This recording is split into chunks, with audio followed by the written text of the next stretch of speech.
আসসালামু আলাইকুম। আশা করছি আপনারা সকলেই ভালো আছেন।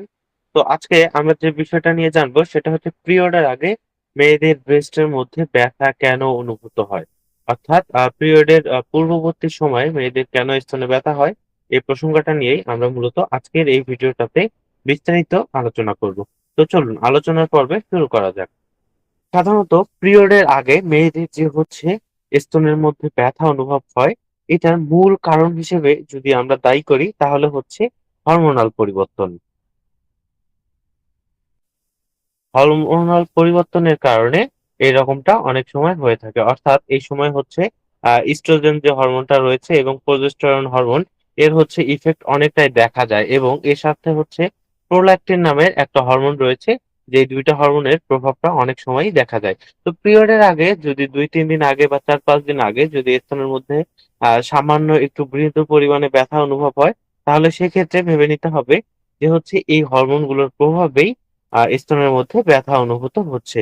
এছাড়াও আরেকটা কারণ রয়েছে, সেটা হচ্ছে শরীরে পানি জমা, শরীরের মধ্যে পানি জমা।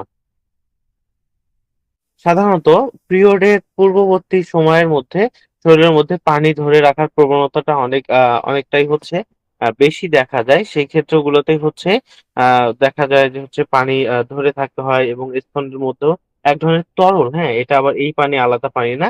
যেটাকে সহজেই বলা হয়ে থাকে হচ্ছে আ এক ধরনের ফ্লুইড বা হচ্ছে এক ধরনের তরল। এইগুলা জমে থাকার কারণেই মূলত হচ্ছে স্তনটা ভারী মনে হয় এবং সেই সময়টাতেই স্তনের মধ্যে ব্যথা হতে পারে। এছাড়াও হচ্ছে পিরিয়ড চলাকালীন সময় নারীদের একটা আলাদা একটা মানসিক চাপ থাকে। মানসিক আ চাপ থাকে, যার ফলশ্রুতিতে এই পিরিয়ডের সময় অনেক ক্ষেত্রেই ব্যথা হতে পারে। আবার অনেক ক্ষেত্রে হচ্ছে পিরিয়ড চলা যখন শেষ হয়ে যাবে, অর্থাৎ পিরিয়ড যখন একদমই ভালো হয়ে যাবে, সেক্ষেত্রে অনেকের ১ দিন কিংবা হচ্ছে ২ দিন পর্যন্ত স্থায়ী থাকতে পারে। আবার হচ্ছে অনেকের ভালো হওয়ার সঙ্গে, সঙ্গে একদম এই যে পিরিয়ডের ব্যথা বা পিরিয়ড ভালো হওয়ার সঙ্গে, সঙ্গেই তার হচ্ছে ব্রেস্টের ব্যথাটা কমে যায়। তো এই ক্ষেত্রগুলোতে আসলে আ যদি প্রাথমিক পর্যায়ে হয়ে থাকে, তাহলে আমি সাজেশন করব যে এখানে কোন প্রকার চিকিৎসা নেওয়ার প্রয়োজন নেই। কারণ এটা একদম পুরাটাই হচ্ছে স্বাভাবিক একটা ব্যাপার। তবে যদি হচ্ছে আপনারা স্তনের মধ্যে বিভিন্ন প্রকারের গুটি দেখতে পান, তাহলে হচ্ছে সেক্ষেত্রে অবশ্যই একজন ভালো গাইনোকোলজিস্ট কিংবা একজন হোমিওপ্যাথিক চিকিৎসকের শরণাপন্ন হবেন।